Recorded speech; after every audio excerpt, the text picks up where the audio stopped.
வணக்கம் தமிழ் நெஞ்சங்களே. தமிழண்டா என்ற உரிமை குரல்.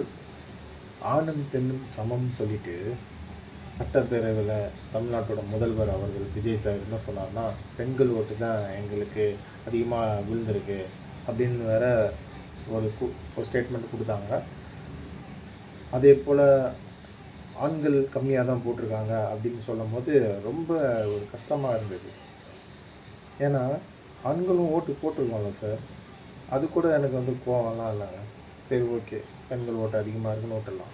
அதே போல் எந்த ஆட்சி வந்தாலும் பெண் பெண் பெண் பெண்ணுக்கு தான் முதல் உரிமை கொடுத்தாங்கன்னா இது எந்த விதத்தில் நியாயம்னு எனக்கு தெரியல. ஆணும் பெண்ணும் சமம்னு சொல்லிட்டு பெண்களுக்கு மட்டுமே சலுகைகளை தூக்கி கொடுத்தீங்கன்னா இது எந்த விதத்தில் நியாயம்? ஒரு கட்டத்தில் பெண்கள் அடிமைகளாக இருந்தாங்க. அது எந்த மாரி திரும்ப பெண்கள் அடிமைகளாக இருந்திருப்பாங்க? எல்லா பெண்களும் அடிமைகளாக இருந்திருக்க மாட்டாங்க. பணக்காரன் வீட்டில் போயிட்டு கல்யாணம் பண்ணிக்கிறாங்கள, அந்த பெண்கள் அடிமைகளாக இருந்திருப்பாங்க. அதே போல் ராஜாக்கள், மந்திரிகள் இந்தமாரி குடும்பத்தில் போயிட்டு பெண்கள் இருக்கும்போது அடிமைகளாக இருந்திருப்பாங்க. அதேமாரி ஜாதி, இந்த ஜாதிக்கு இந்த ஜாதி தான் கல்யாணம் பண்ணும் போது அந்தமாரி விஷயத்தில் பெண்கள் அடிமைகளாக இருந்திருப்பாங்க. எல்லா பெண்களும் அடிமைகளாக இருந்திருப்பாங்கன்னு கேட்டால் கண்டிப்பாக ஒரு காலம் இருந்திருக்காது. ஆனால் உங்கள் வீட்லேயும் பெண்கள் இருக்காங்களே, உங்கள் வீட்டு பெண்களுக்கு தானே இந்த சலுகைலாம் சேரும்னு கேட்டிங்கன்னா, இது ஆணுக்கும் பெண்ணுக்கும் சம உரிமைன்னு சொல்லிட்டு பெண்ணுக்கு மட்டுமே சலுகை கொடுக்குறாங்க பார்த்தீங்களா, அது குறித்து தான் நான் பேசுகிறேன். எங்கள் வீட்லேயும் ஆண்களும் இருக்காங்க.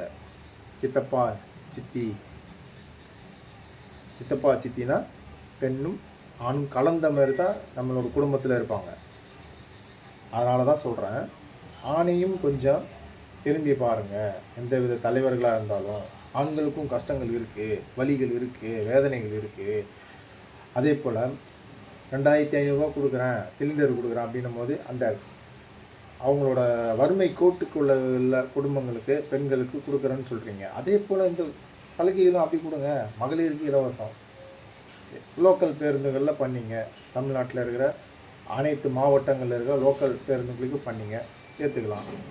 இப்போ மப்சல் பஸ்லையும் நீங்கள் கொடுத்தீங்கன்னா எந்த விதத்தில் எனக்கு சரின்னு படலை. அது எப்படின்னா, சாஃப்ட்வேர் கம்பெனியில் வேலை செய்கிற பொண்ணு ஸ்டார்டிங்கில் 20,000 முதல் 30,000 35,000 வரைக்கும் வாங்குறா. அதுக்கப்புறம் கொஞ்ச நாள் போனோன்னா அவளோட சம்பளம் உயர்வு 50,000 80,000 வரைக்கும் போகுது. அதுக்கப்புறம் 1,00,000 3 லட்ச ரூபா வரைக்கும் போகுது. அவளோட சேலரி உயர்வு அதிகமாகிட்டு தான் போகுது. அப்போ அவளும் இலவசமாக போகும்போது எங்களோட சேலரிலாம் எவ்வளோ தெரியுமா? 20,000 கீழே தான், 20,000 தான். அந்த இதில் நான் காசு கொடுத்து போனேன்னா எனக்கு வலிக்கும்ல. யோசிச்சு பாருங்கள்.